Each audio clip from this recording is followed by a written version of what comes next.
Hello and thank you for joining us on the news tonight.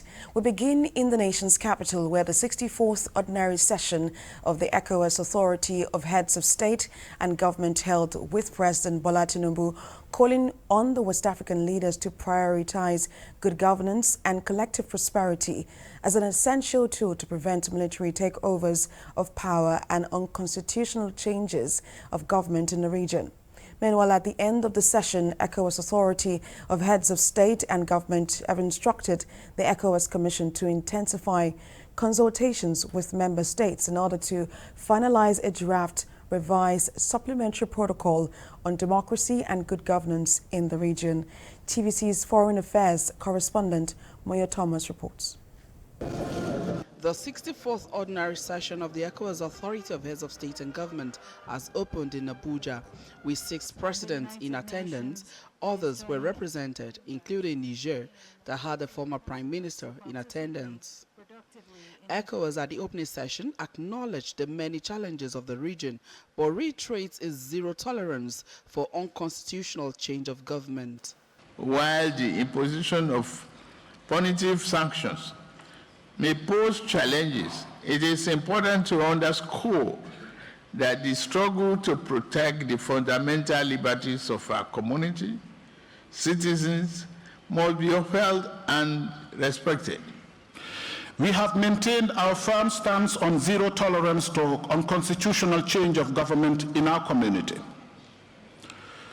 Despite pressures from different quarters, we have kept up with your decision on the Republic of Niger and engaged on the terms that you set out for us. President Bola Tinubu urged presidents of the region to prioritize good governance for the people, as it is a catalyst for development and an opportunity to tackle the root causes of military intervention. He also called for increased humanitarian support to harness the potential of our rich natural and human resources, diverse agricultural sector, and burgeoning youthful population for the prosperity of our people. Indeed, the collective market of ECOWAS member states represent huge opportunity for trade and investment to unlock the region's full economic potential. ECOWAS recognized successful elections in the region and especially commended the sportsmanship of President George Weah with a rousing ovation. At this stage, please give him a standing ovation.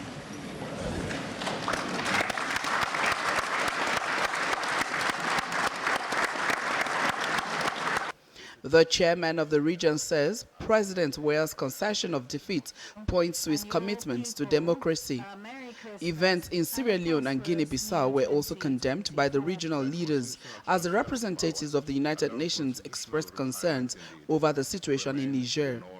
It is important that first, the commitment to invest more, along with AU and ECOWAS, to promote democracy, robust response, deepening democracy, and assuring collective security. True message is that we must together intensify collaboration, coordination, consultation to address the prevalence of unconstitutional changes of government. UNOWAS also says obstruction of education through thousands of closed schools in the region is deeply worrying. The United Nations and the African Union has expressed confidence in the leadership of ECOWAS to steer it out of its current political troubles. Moyo Thomas, TVC News, Abuja. After about 3 hours closed-door meeting, the Ecowas Authority of Heads of State and Government have finally reached a decision on matters perceived important to consolidating democracy and good governance in the region. The meeting highlights how the disturbing trend of coup and coup attempt in the region has posed a great threat to its sustainability. The authority rejects all forms of alliances that seek to divide the region and promote foreign interests in the region. The president of the Ecowas Commission, who read the communique contained some of the decisions of the authority, says it is extending the mandate of its mission in Gambia and Guinea-Bissau to ensure stability. It also took a decision on Liberia's election and Sierra Leone's crisis.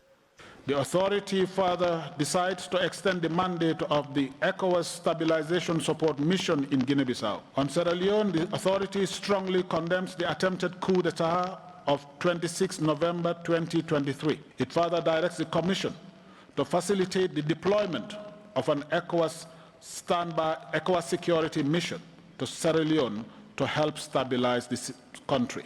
On the fight against terrorism and security issues, the authority instructs the Commission to urgently review efforts to activate the ECOWAS standby force to counter terrorism. Instructs the Commission to expedite the convening of the meeting of Ministers of Finance and Defense to agree on the modalities for the mobilization of internal financial, human, and material resources on a mandatory basis to support the deployment of the regional counterterrorism force. The authority wants an immediate and unconditional release of President Bazoum of Niger and has to this effect set up a committee of heads of state of Togo, Benin, and Sierra Leone to engage with CNSP and other stakeholders with a view to agreeing on a short transition roadmap, establishing transition organs, as well as facilitating the setting up of a transition monitoring and evaluation mechanism towards the speedy restoration of constitutional order. Outcome of the engagement with the committee, according to the authority,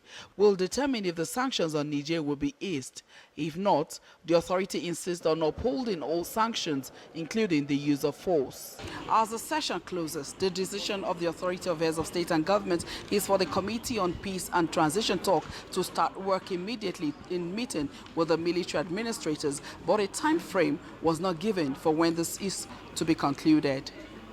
Moya Thomas, TVC News, Abuja. Well, for more on the 64th Ordinary Session of the ECOWAS Authority of Heads of State and Government meeting, we have TVC's Foreign Affairs correspondent, Moya Thomas. She joins us on the news at 10. ECOWAS leaders have resolved to review efforts to activate a standby force for counterterrorism in terror-prone areas. Moya, talk to us about some of the highlights from this meeting and how it will impact the regional security. Okay, the regional leaders, as they came together, highlighted the challenges the region is going through, and one of it is terrorism, as you mentioned, unconstitutional change of government, and other security challenges. And the good thing is the fact that they have designed a way to come out of this, which they are charging the Ecowas Commission to take an immediate action before the next meeting, and they have also given Ecowas Commission the charge to organize an extraordinary summit sometimes early next year too, so they could meet and talk about unconstitutional change of government, because they believe it has a deep root in all these other security challenges that the region is experiencing and going through. So they have designed a pathway to achieving all this through the standby and the counterterrorism force that they said the Ecowas Commission needs to activate, and also the other measures they put in place. The finance ministers has also been charged to release, to give all the support they need in terms of materials and financial support. So everything that needs to be done, the leadership aspect of it has been put in place now. So we are waiting for adequate implementation to now start seeing the desired result the region truly needs. All right, so Moya, just before I let you go, we heard them talk about the reviewing the sanctions against Niger Republic. What does it mean now? Talk to us more. Let us a bit understand what the sanctions will be like now that we understand that they're going to go into more dialogue. What are we going to be seeing in the coming days? Okay, so the issue of Niger was actually it was a focal discussion. Even all the invited guests from the United Nations and from the African Union also talked about the issue of Niger.